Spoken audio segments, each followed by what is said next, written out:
Hello everyone, আসসালামু আলাইকুম। কেমন আছো সবাই? শুরু করছি রোদ্দুরে ছেঁড়া মানচিত্র গল্পের পর্ব 9। লেখিকা নীলুফা নাজমিন নীলা। ভোরের হিমেল হওয়া জানলা দিয়ে চুইয়ে ঘরের ভেতর আসছিল। সেই শীতল পরশে আরিয়ানের ঘুম ভাঙল। চোখ মেলতে সে অনুভব করলো শরীরের বিভিন্ন জায়গায় সূক্ষ্ম একটা ব্যথা, কিন্তু তার চেয়ে বেশি অনুভব করলো বুকের ওপর এক অদ্ভুত ভার। নিচে তাকাতে আরিয়ানের হৃদস্পন্দন যেন এক মুহূর্তের জন্য থেমে গেল।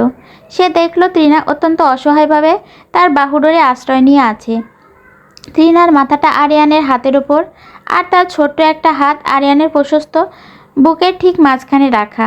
আরিয়ান নিজের অজান্তে তৃণাকে দুহাতে শক্ত করে জড়িয়ে ধরে রেখেছে, যেন কোনো এক অদৃশ্য বাঁধনে তারা একে অপরের পরিপূরক হয়ে আছে।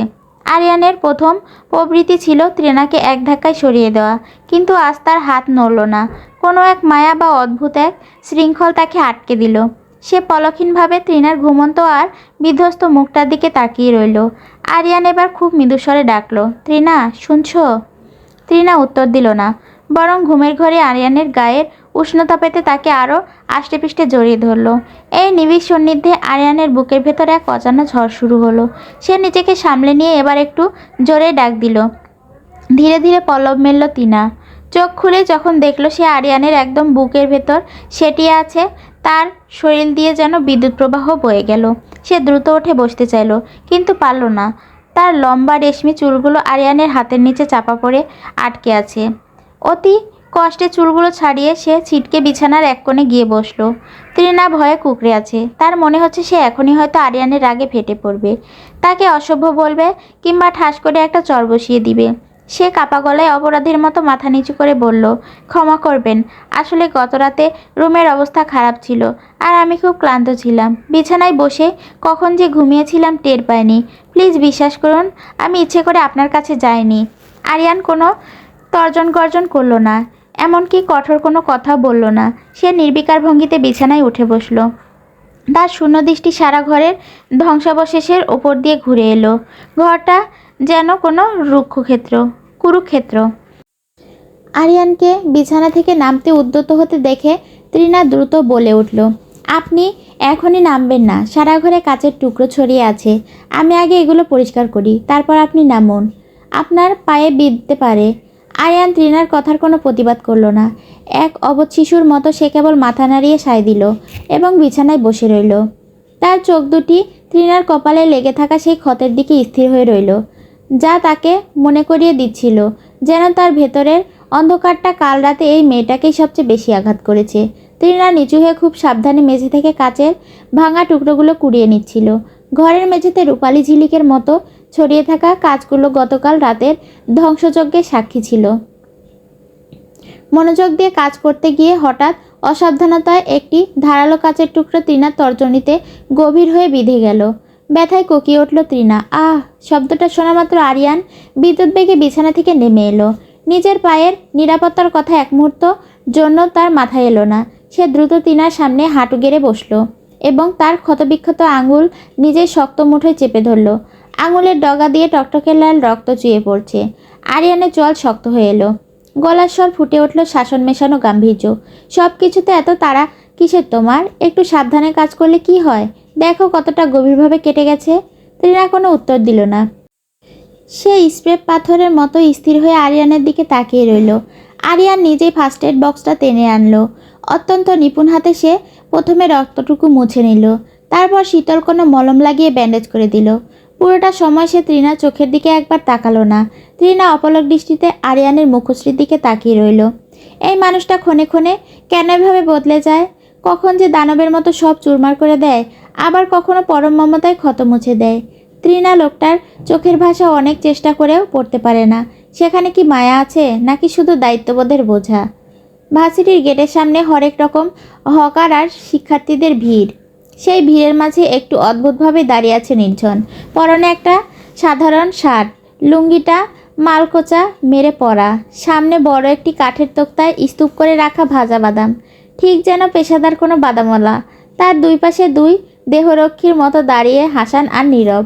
নুসরাতের দেখা নেই, তাই সময় কাটাতে তারা তিন বন্ধু মিলে কিছুক্ষণ পরপর তালার উপর থেকে বাদাম তুলে মুখে দিচ্ছে। নীরব মুখটা কুঁচকে বলল, কিরে নিঝন, তোর নুসরাত কি আজ ভার্সিটিতে আসেনি? কখন থেকে বাতাম চিবোচ্ছি। বলতো, এভাবে চলতে থাকলে তোর কাল সকালটা টয়লেটে কাটবে, পেট নির্ঘাত খারাপ হবে। হাসান নিজের পেটে হাত বুলিয়ে দীর্ঘশ্বাস ফেলে বলল, পেট খারাপ মানে কি? আমার তো এখনই পেটের ভিতর ডামাডোল শুরু হয়ে গেছে। ডক্টর হয়ে শেষে কি নিজেদেরই চিকিৎসা করতে হবে? এমন সময় একজোড়া তরুণ তরুণী নিঝনের সামনে এসে দাঁড়ালো। ছেলেটা পকেটে হাত দিয়ে বেশ ভাব নিয়ে বলল, এই যে মামা, জলদি 20 টাকার বাদাম দাও তো। নিঝন অভ্যাসবশত খেকিয়ে উঠতে লাগলো। মামা কাকে ডাকছিস? আমি কি বাদামওয়ালা নাকি যে বাদাম দিব? কিন্তু পাশে দাঁড়ানো নীর কনুই দিয়ে ওকে একটা ঘুঁতো দিল। নিঝন সম্মতি ফিরে পেয়ে জোর করে গালে একটা হাসি টেনে বলল, দাঁতে দাঁত চেপে বিড়বিড় করলো, হায় রে কপাল, শেষ পর্যন্ত নুসরাতের জন্য বাদামওয়ালা সাজতে হলো। সে কোনো মাপজোক ছাড়াই বড় এক মুঠো বাদাম ঠোঙায় ভরে বাড়িয়ে দিল। ছেলেটা ঠোঙার ওজন দেখে অবাক হয়ে বলল, আরে মামা, 20 টাকার বাদাম দিতে বললাম, তুমি তো দেখছি 50-60 টাকার মতো দিয়ে দিয়েছো। নির্ঝনের তখন মেজাজ সপ্তমে, কিন্তু নুসরাত যে কোনো সময় চলে আসতে পারে ভেবে সে রাগ গিলে ফেলল। মোলায়েম সুরে বলল, না না, আপনাদের মতো কিউট কাপলদের জন্য এটা আমার পক্ষ থেকে স্পেশাল গিফট। যান, এনজয় করুন। ছেলে মেয়ে দুটো অবাক চোখে একে অপরের দিকে তাকিয়ে চলে গেল। ঠিক সেই মুহূর্তে নিঝনের নজর গেল ভার্সিটির মেন গেটের দিকে। খয়েরি রঙের সালোয়ার কামিজ পরা নুসরাত বই হাতে বের হচ্ছে। নিঝন বিদ্যুৎ বেগে বন্ধুদের উদ্দেশ্যে ফিসফিস করে বলল, ওই তোরা জলদি পালা, নুসরাত আসছে, তোদের দেখলে সব প্ল্যান মাটি হয়ে যাবে। হাসান আর নীরব মুহূর্তের মধ্যে ভিড়ের আড়ালের ওপাশে একটা ঝালমুড়ির দোকানের পেছনে গিয়ে লুকালো। নুসরাত গেট দিয়ে বের হতেই চোখে ঠিক করে নিল তার চিরচেনা সাদা ফ্রেমের চশমাটা। এই চশমাটা এখন তার ব্যক্তিত্বের অংশ হয়ে গেছে। সে মাটির দিকে তাকিয়ে আপন মনে হাঁটছিল, কিন্তু হঠাৎ একটা চেনা কণ্ঠের ডাক শুনে থমকে দাঁড়াতে হলো তাকে। ও চশমাওয়ালি ম্যাডাম, টাটকা বাদাম নিয়ে যান। নুসরাত ভ্রুকুচকে তাকালো। চশমাওয়ালি ডাকটা তার খুব পরিচিত। প্রতিদিন ভার্সিটির সামনে যে সুদর্শন ছেলেটার দামি শার্ট প্যান্ট পরে তাকে অপলক দেখে, সে তাকে এ নামেই ডাকে। কিন্তু আজ ডাকে উৎসটা দেখে নুসরাতের চোখ ছানা বড়া। সামনে নিঝন দাঁড়িয়ে, গলায় একটা সস্তা গামছা ঝোলানো, আর সামনে কাঠের স্ট্যান্ডে ভাজা বাদামের স্তূপ। নুসরাত অবাক হয়ে এগিয়ে গিয়ে জিজ্ঞেস করলো, আপনি এখানে বাদাম বিক্রি করছেন কেন? নিঝন মুখে এক চিলতে বিনয় এনে বলল, কেন ম্যাডাম, আমি তো বাদাম বিক্রি করি। ফাজলামি করেন আমার সাথে? নুসরাত এবার কিছুটা রেগে গেল। প্রতিদিন দেখি দামি শার্ট প্যান্ট পরে গাড়ির আশেপাশে দাঁড়িয়ে থাকেন, আর এই দুদিনে আপনি একদম বাদামওয়ালা হয়ে গেলেন। রাতারাতি এমন কি হলো? নির্জন লাজুক হাসলো, হয়ে গেলাম আর কি, আপনার সামনে বড়লোকই ভাব নিতাম। এবার বলুন, বাদাম খাবেন তো? নুসরাত কৌতূহল সামলাতে না পেরে বলল, আচ্ছা দিন। নির্জন যত্নের সাথে একটা ঠেঙা ভরে বাদাম এগিয়ে দিয়ে সুযোগ বুঝে বলল, আচ্ছা ম্যাডাম, আপনার বুঝি খুব গরিব ছেলে পছন্দ? নুসরাত বাদামের ঠেঙা হাতে নিয়ে অবাক হলো। কে বললো এই কথা? না মানে শুনলাম আর কি। নুসরাত এবার মুচকি হাসলো। নির্জনের মুখের দিকে তাকিয়ে সে খেয়াল করলো ছেলেটার মুখে এক ফোঁটা দাড়ি নেই, একদম পরিষ্কার। নুসরাত হঠাৎ বলে উঠল, আসলে ছেলেদের দাড়িতেই বেশি সুন্দর দেখায়। নির্জন কিছুটা অপ্রস্তুত হয়ে নিজের গালে হাত বুলিয়ে বলল, কি করব বলুন, আমার মুখে ঠিকমতো দাড়িই গজায় না, কয়েকদিন পর পর এক দুটো বের হয় শুধু। নির্জনের ওই অসহায় হাবভাব দেখে, কথা বলার স্টাইল দেখে নুসরাত খিলখিল করে হেসে উঠল। হাসতে হাসতেই বলল, তাহলে তো দেখছি আপনি এখনও ছোট বাচ্চাই রয়ে গেছেন। নির্জন নুসরাতের ওই নির্মল হাসির দিকে তাকিয়ে যেন মুহূর্তের জন্য পৃথিবী ভুলে গেল। তার সার্থকতা ওই এক টুকরো হাসিতেই। নুসরাত নির্জনের তাকিয়ে থাকা দেখে চশমাটা একবার ঠিক করে বিড়বিড় করে বলল, উফ, পুরুষ মানুষ অভিনয়ের জন্য একদম সেরা। নির্জন পুরোপুরি শুনতে না পেয়ে জিজ্ঞেস করলো, কিছু বললেন? না কিছু না, এবার আসি। নুসরাত আর দাঁড়ালো না, দ্রুত পায়ে হাঁটতে শুরু করলো। নির্জন তার চলে যাওয়ার পথের দিকে তাকিয়ে হাসি মুখে হাত নাড়ল। তবে নুসরাত কিছুটা দূরে গিয়ে আবার পেছনে ফিরে নির্জনের বাদামওয়ালা রূপটা দেখে মুচকি হেসে উঠল। সকাল থেকেই মির্জা বাড়িতে উৎসবের আমেজ। রান্নাঘর থেকে ভেসে আসছে বিভিন্ন রকম খাবারের সুবাস। কত বছর পর রোহান বিদেশ থেকে ফিরছে। বাড়ির সবার মুখে হাসি থাকলেও মিতুর চোখের কোণে যেন উপচে পড়ছে এক অন্যরকম আনন্দ। মনে হচ্ছে সে যেন আজ তার হারিয়ে যাওয়া স্বর্ণ ফিরে পেতে যাচ্ছে। সন্ধ্যা নামার আগে রাহি বেগম মিতুকে পরম আদরে বললেন, মা, সকাল থেকে তো অনেক খাটুনি হলো, এবার গিয়ে একটু হাত মুখ ধুয়ে তৈরি হয়ে নাও, তোমার বর আসার সময় তো হয়ে এলো। মিতু লাজুক হেসে ওপরে নিজের রুমে চলে গেল। আলমারি খুলে সে বের করলো তার সবচেয়ে প্রিয় সেই গাঢ় নীল রঙের জামদানি শাড়িটা। রোহান মিতুকে নীল রঙে দেখতে ভীষণ পছন্দ করে। মিতুর মনে পড়ে গেল বিয়ের আগে সেই দিনটির কথা, যেদিন রোহান তাকে প্রথমে প্রপোজ করেছিল। সেদিনও মিতু পরনে ছিল নীল শাড়ি। তারপর থেকে রোহান প্রায়ই মিতুর জন্য নীল শাড়ি কিনে আনতো। একবার মিতু অভিমান করে বলেছিল, আমার আলমারি তো নীল শাড়িতে ভরে গেল, তুমি কি আর কোনো রং চোখে দেখো না? রোহান মিতুর কপালে ঠোঁট ছুঁয়ে গাঢ় স্বরে বলেছিল, আমার এই নীলাঞ্জনাকে যখন নীল শাড়িতে দেখি তখন মনের ভেতর যে প্রশান্তি নামে তা অন্য কোনো রঙে আসছে না মিতু। আয়নার সামনে দাঁড়িয়ে পুরনো স্মৃতিগুলো ভাবতে ভাবতে মিতুর চোখের কোণ ভিজে উঠল। তবে আজ আর সে কাঁদবে না, আজ তো আনন্দের দিন। মিতু খুব যত্ন করে শাড়িটা পরল, চোখে গাঢ় কাজল আর কপালে একটা নীল টিপ পরল। আর সে আবার সেই পুরনো নীলাঞ্জনা হয়ে রোহানের সামনে দাঁড়াতে চায়। নিচের ড্রয়িং রুমে তখন টানটান উত্তেজনা। খবর এসেছে রোহান ফ্লাইট ল্যান্ড করেছে। সবাই সোফায় বসে গেটের দিকে তাকিয়ে আছে। হঠাৎ কলিং বেল বেজে উঠল। মিতু আর কাউকে সুযোগ না দিয়ে প্রায় দৌড়ে গিয়ে দরজাটা খুলল। তার হৃৎপিণ্ড তখন থরথর করে কাঁপছে। দরজা খুলেই সে একরাশ হাসি নিয়ে ডাকতে চাইল, রোহান। কিন্তু পরক্ষণেই মিতুর হাসি মাখা মুখটা পাথরের মতো জমে গেল। দরজার ওপাশে আদনান আর মেজো চাচু এমদাদুল মির্জা দাঁড়িয়ে আছেন, কিন্তু তাদের মাঝখানে বা পেছনে যে মানুষটি থাকার কথা ছিল তাকে কোথাও দেখা যাচ্ছে না। তারা দুজন বেশ বিমর্ষ ও বিধ্বস্ত হয়ে দাঁড়িয়ে আছেন। মিতুর বুকটা ধক করে উঠল। সে তোতলাতে তোতলাতে জিজ্ঞেস করলো, রোহান কোথায়? ও কি আসেনি? আপনারা একা কেন?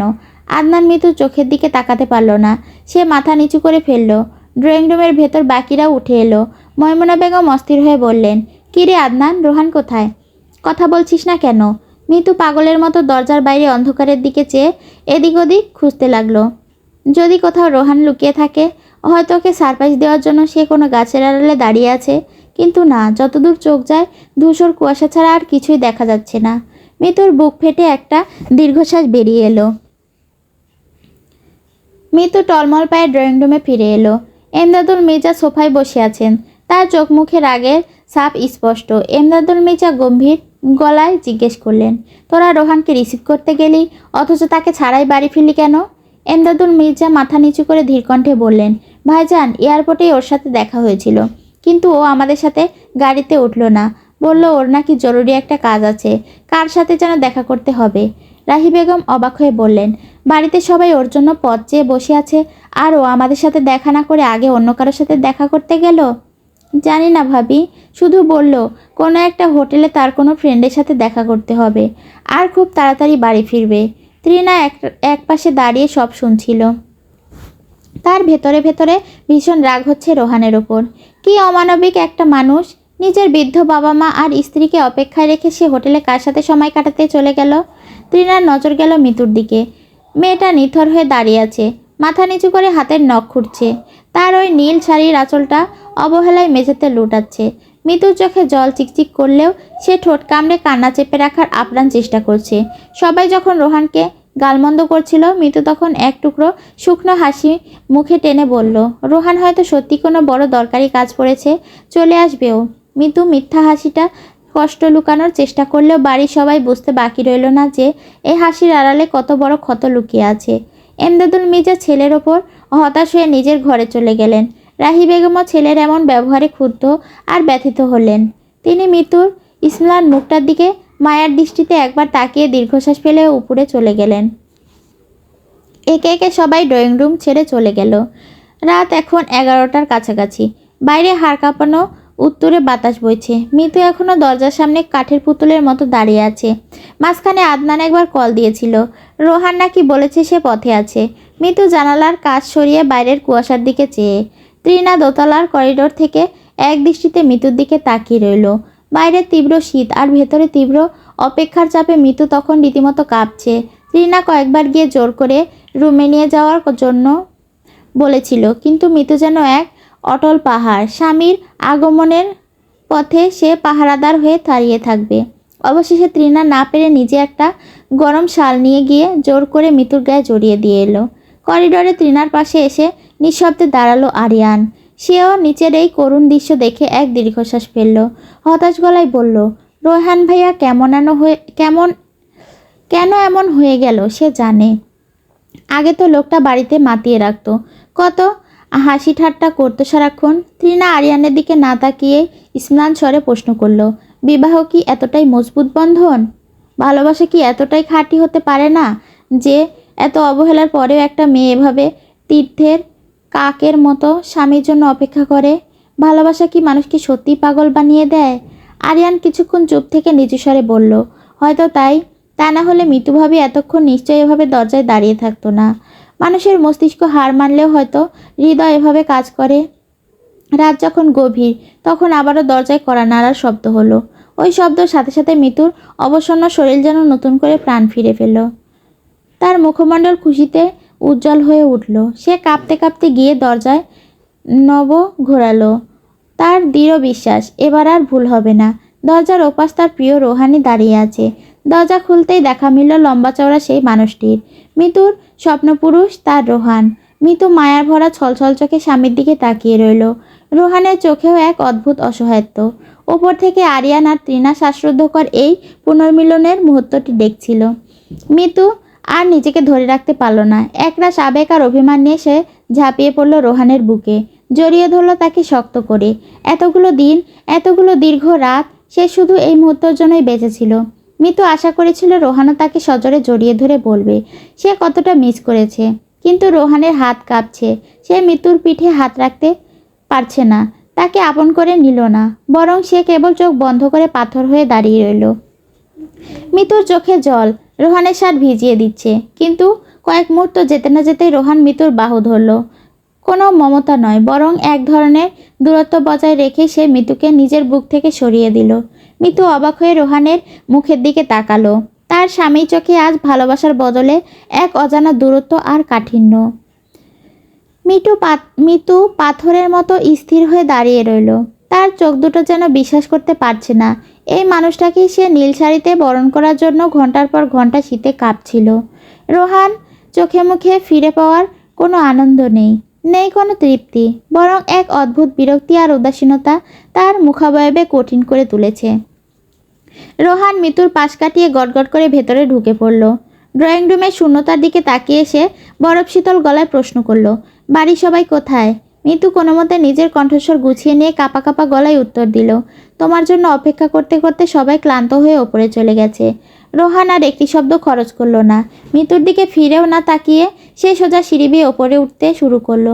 মিতুর মনে হলো তার পায়ের তলার মাটি দুলছে, মাথার ভেতরটা ভো ভো করছে তার। একটা মানুষ এতটা পাথর কি করে হয়ে যায়? এই মানুষটার বুকেই কি সে একসময় মাথা রেখে নিশ্চিন্তে ঘুমাতো? সিঁড়ির মাথার উঠতেই রোহানের মুখোমুখি হলো আরিয়ান আর তৃণা। আরিয়ান তার বড় ভাইকে দেখে কিছুটা অবাক আর কিছুটা ক্ষুব্ধ হয়ে এগিয়ে এলো। কুশল বিনিময়ের পর আরিয়ান নিজেকে আর সামলাতে পারল না। সে সরাসরি বলল, ভাইয়া এসব কি হচ্ছে? তুমি কোথায় ছিলে এতক্ষণ? আর মিতুভাবির সাথে এতদিন পর দেখা হলো, অথচ তুমি একবারও জিজ্ঞেস করলে না মেয়েটা কেমন আছে? ও যে কখন থেকে দরজায় তোমার জন্য দাঁড়িয়ে আছে সেটা কি তুমি জানো? রোহান আরিয়ানের কথায় কোনো পাত্তা দিল না, বরং তার চোখে মুখে অবজ্ঞা ফুটে উঠল। সে নিস্পৃহ গলায় বলল, ওইসব কানাকাটি আর দরজায় দাঁড়িয়ে থাকা সবই নাটক। এসব নাটক দেখতে দেখতে আমি ক্লান্ত, আমার এখন ঘুমানো দরকার। বলেই রোহান গটগট পায়ে নিজের রুমে ঢুকে দরজায় সজোরে বন্ধ করে দিল। সেই শব্দের প্রতিধ্বনি যেন মিতুর কলিজায় গিয়ে আঘাত করল। তৃণা সিঁড়ি দিয়ে নেমে মিতুর পাশে গিয়ে দাঁড়ালো।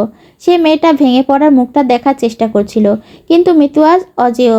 সে নিজের চোখের কোণে জমে থাকা জলটুকু পরম দক্ষতার ভেতরে চালান করে দিল। তৃণাকে কিছু বলার সুযোগ না দিয়ে মিতু ইসম্লান হেসে বলল, আসলে ও তো অনেক লম্বা পথ জার্নি করে এসেছে, তাই খুব টায়ার্ড। মেজাজটা বোধহয় একটু বিগড়ে আছে, আমি যাই, ওর খাবারটা দিই। বলেই মিতু ধীর পায়ে ওপরে উঠে গেল। তৃণা নিজ পায়ে তার চলে যাওয়ার পথের দিকে তাকিয়ে রইল। তার মানে হলো মিতু যে অদৃশ্য বর্ম দিয়ে নিজের কষ্টগুলোকে ঢেকে রেখেছে, সেই শক্তি পৃথিবীর খুব কম নারীরই থাকে। তৃণা নিজের মনে বিড়বিড় করে বলল, মিতুভাবি যতটা শক্ত, আমি কি কোনোদিন এতটা হতে পারবো? এত অবহেলার পরে কি কেউ এভাবে আগলে রাখতে পারে?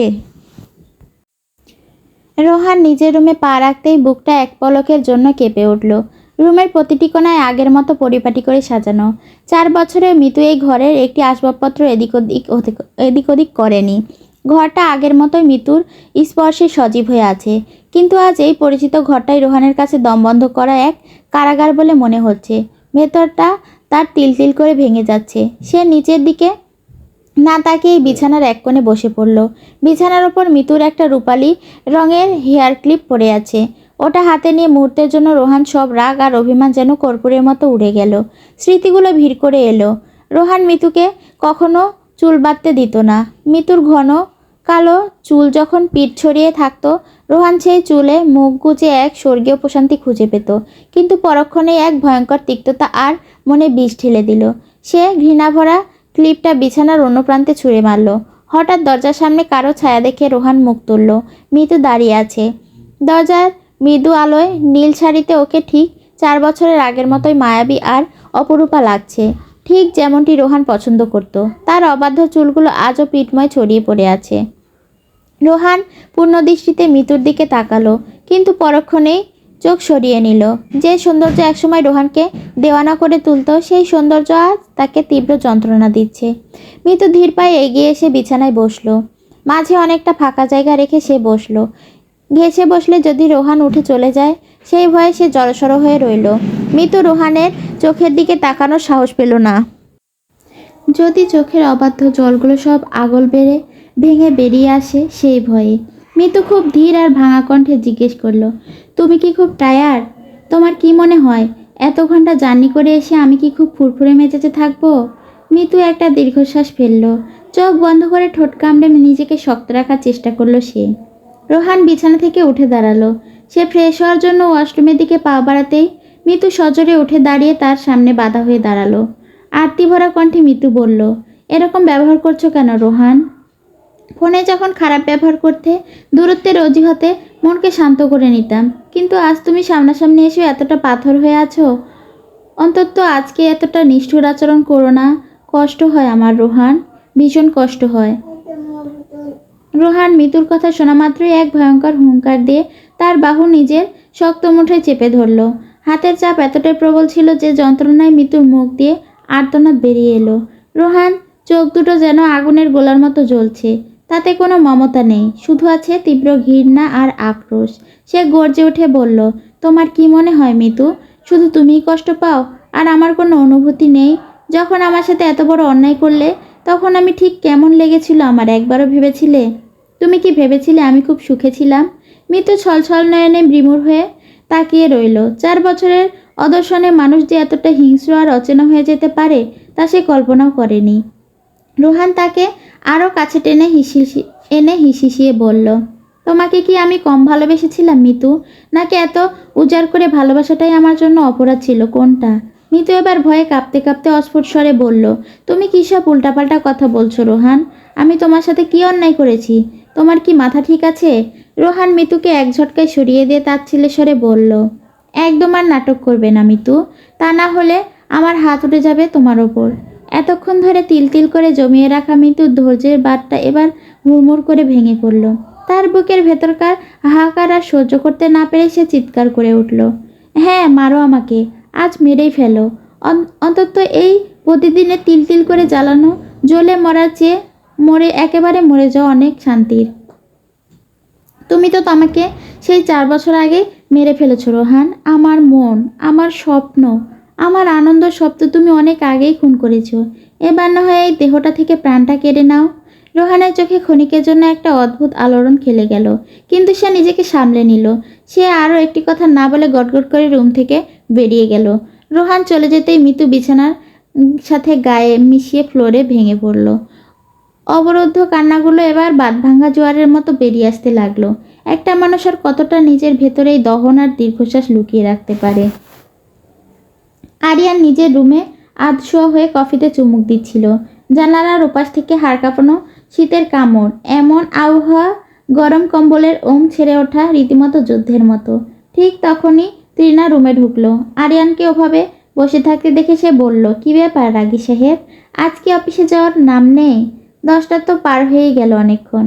আরিয়ান কফির মগটা হাতে নিয়ে অলস ভঙ্গিতে বলল, উফ, এই শীতে অফিসে গিয়ে মরার কোনো শখ নেই আমার।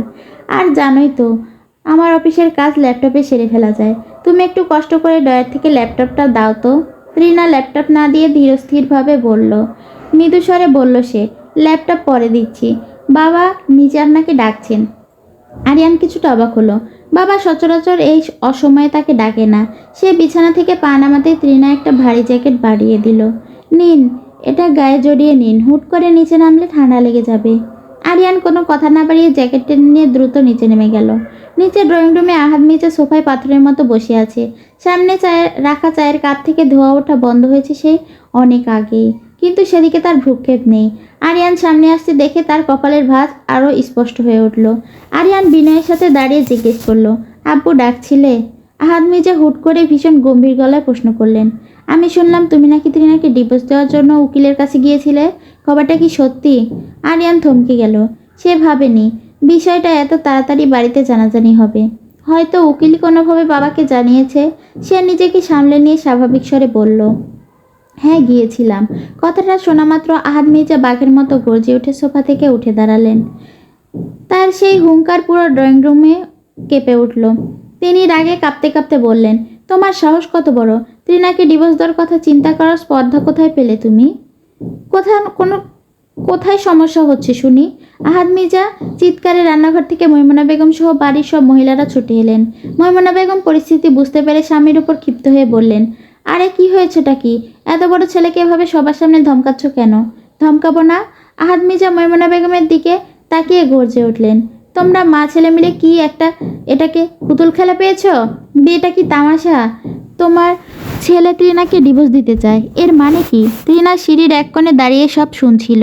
বাবা ছেলের এই বাদানুবাদের মাঝে কথা বলার সাহস সে পাচ্ছিল না। চারিদিকে এক থমথমে পরিস্থিতি। আরিয়ান এবার কিছুটা শক্ত হয়ে উত্তর দিল, আব্বু, আমার আইনি অধিকার আছে ডিভোর্স দেওয়ার। আমি আর পারছি না ত্রিনার সাথে একটা মিথ্যা বিবাহ বন্ধনে আবদ্ধ থাকতে। আহাদ মির্জা রাগে হিতাহিত জ্ঞানশূন্য হয়ে আরিয়ানের দিকে হাত তুলতে গেলেন। ঠিক সেই মুহূর্তে ত্রিনা বিদ্যুৎ বেগে এসে মাঝখানে দাঁড়িয়ে বাবার হাতটা আগলে ধরল। পুত্রবধূর করুণ মুখচ্ছবি দেখে আহাদ মির্জা থমকে গেলেন। পর মুহূর্তে একরাশ ক্লান্তি আর হতাশা নিয়ে ধপ করে সোফায় বসে মাথায় হাত রাখলেন। আরিয়ান ত্রিনার দিকে একদৃষ্টি রাগে চোখে তাকিয়ে থেকে কোনো কথা না বলে গটগট করে ওপরের নিচের রুমে চলে গেল। ড্রয়িং রুমে তখন এক বিষণ্ণ আর থমথমে নিস্তব্ধতা। কিছুক্ষণ পর ত্রিনা নিজের মনের ঝড় সামলে নিয়ে হাতে এক কাপ গরম কফি নিয়ে ওপরে গেল। রুমে ঢুকে দেখলো আরিয়ান বিছানায় একপাশে মাথা নিচু করে বসে আছে। তার দৃষ্টি ফ্লোরে স্থির। লোকটা পুরো অবয়ব জুড়ে যেন আগ্নেয়গিরির লাভা খেলা করছে। ত্রিনা ধীর পায়ে সামনে গিয়ে দাঁড়ালো। আরিয়ান যখন চোখ খুলে তাকালো, ত্রিনা দেখল সেই চোখ দুটো টকটকে লাল।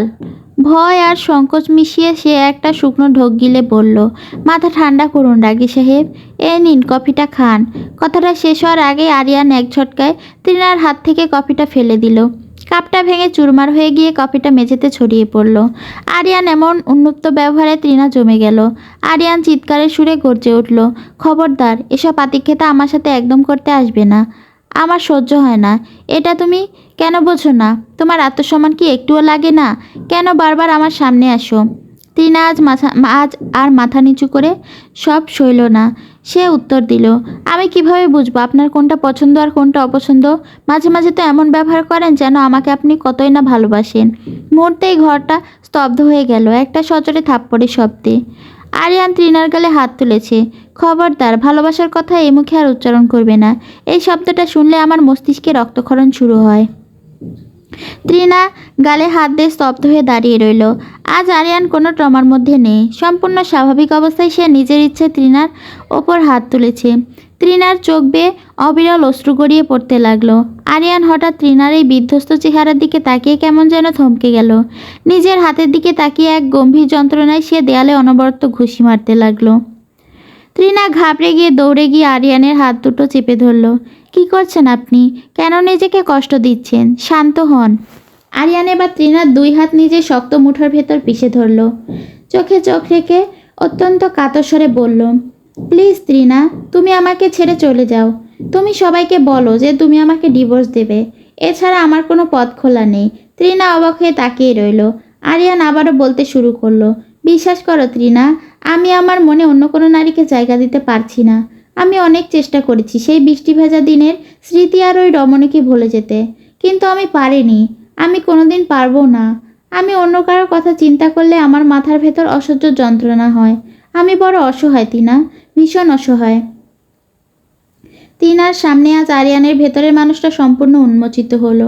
সে দেখতে পেল আরিয়ানের চোখের মণিকোঠায় অন্য নারীর প্রতি আজন্ম মায়া আর ভালোবাসা। টিনা ধীরে ধীরে নিজের হাতটা ছাড়িয়ে নিল। সে বুঝতে পারল না কে সেই রমণী, কিন্তু নিজের কান্না গিলে ধীরস্থির কণ্ঠে বলল, চিন্তা করবেন না, আমি এতটা পাষাণ নই যে নিজের সুখের জন্য আপনার ভালোবাসার পথে বাধা হব। আমি আপনাকে মুক্তি দেব। আপনার বিরক্তির কারণ না হয়ে এই বাড়ি ছেড়ে আমি চিরতরে চলে যাব। ত্রিনার কথা শুনে আরিয়ানের মুখে এক অদ্ভুত স্বস্তির হাসি ফুটে উঠল। ত্রিনা আবারও নিচু স্বরে জিজ্ঞেস করল, কে সেই রমণী? একবার কি তাকে আমার সাথে দেখা করাবেন? আরিয়ান একটা দীর্ঘশ্বাস ফেলে করুণ হাসল। কখনো যদি দেখা হয় তবে সবার আগে তোমার সাথেই তাকে পরিচয় করিয়ে দেব। ত্রিনা আর কোনো প্রশ্ন না করে ঘর থেকে বেরিয়ে এলো। কেন জানি নিজের অজান্তেই তার কলিজাটা ছিঁড়ে যাচ্ছে। আরিয়ান অন্য নারীর প্রতি এত অগাধ প্রেম দেখে কি তার হিংসে হচ্ছে? কেন হবে? আরিয়ান কাকে ভালোবাসে তাকে তার কি যায় আসে? ত্রিনা নিজের মনকে প্রশ্ন করলে কোনো উত্তর পেল না। শুধু দু চোখে উপচে নোনা জল গড়িয়ে এলো। রোহান শাওয়ার নিতে ঢোকার পর থেকে মিতু পাথরের মতো বিছানার এক কোণে বসেছিল। সারা রাত চোখের পাতা এক করতে পারেনি সে। হুট করেই তার নজর গেল টেবিলের ওপর রাখা রোহানের ফোনটার দিকে। একবার মনে হলো ফোনটা হাতে নিয়ে দেখে এই 4 বছরে রোহান কার কার সাথে কতটা জড়িয়েছে, কিন্তু তাদের সম্পর্কের দীর্ঘ ইতিহাস কখনো একে অপরের ফোন চেক করার মতো নিচতা ছিল না। মিতু দীর্ঘশ্বাস ফেলে রুম থেকে বেরিয়ে যেতে চাইল। ঠিক তখনই ফোনটা উচ্চ শব্দে বেজে উঠল। মিতু অবজ্ঞা করতে চাইলেও কিন্তু পারল না। স্ক্রিনের দিকে চোখ পড়তেই তার বুকের ভেতরটা ধক করে উঠল। স্ক্রিনে ভেসে ওঠা নামটা দেখে তার সারা শরীর কাঁপতে শুরু করলো। মিতু টলমল হাতে ফোনটা তুলে নিল। ঠিক সেই মুহূর্তে ওয়াশরুমের দরজা খুলে রোহান বেরিয়ে এলো। ভেজা চুলে তোয়ালে ঘষতে ঘষতে সে গম্ভীর কণ্ঠে গর্জে উঠল, আমার ফোন কেন হাতে নিয়েছো তুমি? মিতু চমকে পেছনে ফিরল। রোহান এক ঝটকায় মিতুর হাত থেকে ফোনটা ছিনিয়ে নিল। মিতু স্থির থাকতে পারল না। কাপা আঙুলে ফোনের দিকে ইশারা করে বলল, এসব কি রোহান? এই মেয়ে তোমাকে কেন কল করেছে? তুমি কি ওর সাথে নিয়মিত যোগাযোগ রাখো? রোহান বিন্দুমাত্র বিচলিত না হয়ে শান্ত গলায় উত্তর দিল, হ্যাঁ কথা বলি, তাতে তোমার সমস্যা কি? মিতু এবার রাগে ফেটে পড়ল, আমার কি সমস্যা মানে? তুমি জানো না ও আমাদের সাথে কি করেছে? তুমি কেন ওর সাথে কথা বলবে? তুমি কি সব ভুলে গেছো? রোহান নিজের হাতের ভেজা তোয়ালেটা সজোরে ফ্লোরে ছুঁয়ে মারল। তার শান্ত চোখ দুটো মুহূর্তেই রক্তবর্ণ হয়ে উঠল। হাহাকার ভরা কণ্ঠে সে চিৎকার করে বলল, না আমি কিচ্ছু ভুলিনি মিতু, আমার সব মনে আছে। তোমার সেই বীভৎস আসল রূপটা আমার খুব ভালো করে মনে আছে। এতগুলো বছর পরবাসে আমি বুকে পাথর চাপা দিয়ে কাটিয়েছি শুধু এই দিনটির জন্য। তুমি একবারও ভাবলে না কি করে পারলে তুমি আমার নিজের রক্তকে, আমার সন্তানকে এভাবে পৃথিবীর আলো দেখার আগে শেষ করে দিতে? তোমার হাত একবারও কাঁপলো না? তোমার গর্ভে থাকা এই নিষ্পাপ শিশুটির জন্য একটুও মায়া হলো না, যাকে নিয়ে তার বাবা হাজারো স্বপ্ন বুনেছিল? আমার সন্তানকে তুমি পৃথিবীর মুখ দেখতে দাওনি মিতু, তুমি একজন খুনি। রোহানের প্রতিটি শব্দ যেন মিতুর কানে তপ্ত সীসার মতো বিঁধল। সে অস্ফুট আর্তনাদ করে এক পা পিছিয়ে গেল। তার চারপাশের দেয়ালগুলো যেন ঘুরছে। যে দুঃস্বপ্নকে সে 4 বছর ধরে মনের গহীনে কবর দিয়ে রেখেছিল, আজ তাকে এভাবে সামনে দাঁড়াতে হবে তা সে কল্পনাও করেনি। মৃত্যুর ঠোঁট কাঁপছে, কিন্তু গলা দিয়ে কোনো স্বর বেরোচ্ছে না। 4 বছর আগে এই অভিশপ্ত স্মৃতিগুলো ঝড়ের বেগে তার চোখের সামনে ভেসে উঠল। হ্যালো এভরিওয়ান, গল্পটা তোমাদের কাছে কেমন লাগছে? তোমরা লাইক কমেন্ট কিছুই করছো না। এরকম করলে গল্প দিতে ভালো লাগে? বলো প্লিজ, লাইক কমেন্ট করো। আল্লাহ হাফেজ।